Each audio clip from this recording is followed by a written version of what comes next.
Kheda police સ્ટેશનમાં POCSO act, ધારની કલમ અને છેડતીની કલમ પ્રમાણેનો ગુનો રજીસ્ટર કરવામાં આવ્યો છે.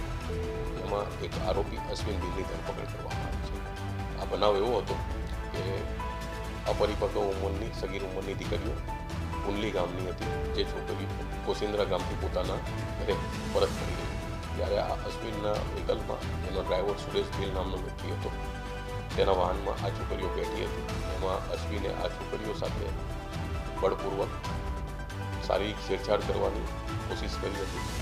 એમની પાસેથી જે રૂપિયા લઈ લીધા હતા. ટોટલ કુલ 6 આરોપીઓ છે, જે પૈકી અશ્વિનની ધરપકડ કરવામાં આવી છે. આ દીકરીઓ ગભરાટના મારે ગાડીમાંથી કૂદી પડી હતી, જેમાં આ દીકરીઓને નાની મોટી ઈજા થઈ છે. હાલ તમામ દીકરીઓ સુરક્ષિત છે.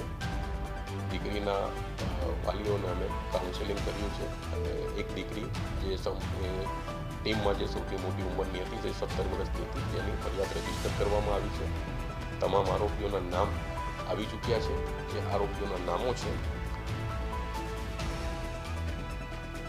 અર્જુન ભીલ, પરેશ ભીલ, સુરેશ ભીલ, સુનિલ ભીલ અને શૈલેષ ભીલ. જે પૈકી સુરેશ આ વાહન ચલાવી રહ્યો હતો અને ખેત મજૂરોને સૌરાષ્ટ્ર પહોંચાડી રહ્યો હતો. તો જે ગાડી પણ એક્સિડન્ટ થયું હતું, તેમાં બાકીના આરોપી ભાગી ગયા હતા, જેની પાછળ અમારી પોલીસ ટીમો શોધખોળ કરવા માટે કાર્યરત છે. આરોપીઓને ખૂબ ઝડપથી પકડી પાડવામાં આવશે અને મજબૂત કાયદેસરની કાર્યવાહી કરવામાં આવશે.